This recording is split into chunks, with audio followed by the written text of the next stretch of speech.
நீலகிரி மாவட்டத்தில் கடந்த 2 நாட்களாக பெய்து வரும் தொடர் கனமழையால் பொதுமக்களின் இயல்பு வாழ்க்கை வெகுவாக பாதித்துள்ளது.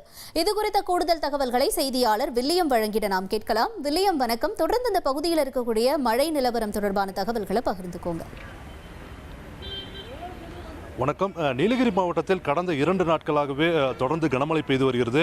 குறிப்பாக இரவு நேரத்தில் அதி கனமழையும் பகல் நேரத்தில் கனமழை தொடர்ந்து பெய்து வருவதால் பொதுமக்களின் இயல்பு வாழ்க்கை கடுமையாக பாதிக்கப்பட்டுள்ளது. குறிப்பாக தொடர்ந்து பெய்து வரும் கனமழையின் காரணமாக மாவட்ட நிர்வாகத்தின் சார்பில் பல்வேறு முன்னெச்சரிக்கை நடவடிக்கைகள் எடுக்கப்பட்டு வருகிறது.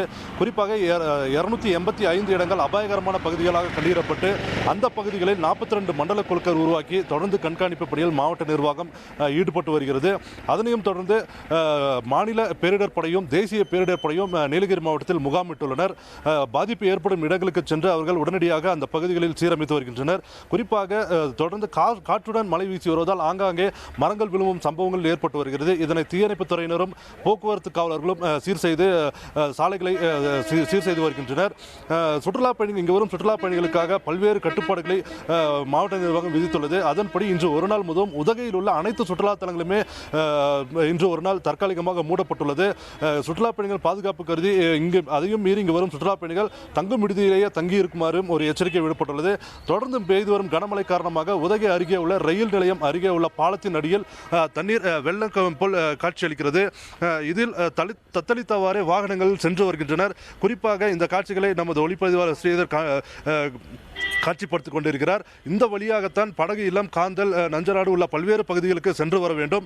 இந்த பகுதியில் தற்பொழுது வெள்ள நீர் சாலையில் தேங்கி நிற்பதால் வாகனங்கள் தத்தளித்துக் கொண்டே வருகின்றன. இருசக்கர வாகனத்தில் செல்பவர் பாதி வழியிலேயே மாட்டிக்கொள்ளும் அவல நிலையும் இந்த பகுதியில் ஏற்பட்டு வருகிறது. எனவே மாவட்ட நிர்வாகம் இந்த பகுதிக்கு உடனடியாக ஒரு நல்ல மாற்று ஏற்பாடு செய்து தர வேண்டும் என்பது இப்பகுதி மக்களின் கோரிக்கையாக எழுந்துள்ளது. மேலும் பகுதிக்கு இந்த வழியாக செல்லும் அனைத்து மக்களும் மாற்றுப்பாதையில் காவல்துறையினர் அனுப்பி வருகின்றனர். தொடர்ந்து மழையின் தாக்கம் தொடர்ந்து இருப்பதால் பொதுமக்கள் பாதுகாப்பாக இருக்க வேண்டும் எனவும் தாழ்வான பகுதியில் உள்ள பொதுமக்கள் தற்காலிக தங்கும் முகாம்களில் தங்கிக் கொள்ளலாம் எனவும் மாவட்ட நிர்வாகம் அறிவுறுத்தியுள்ளது.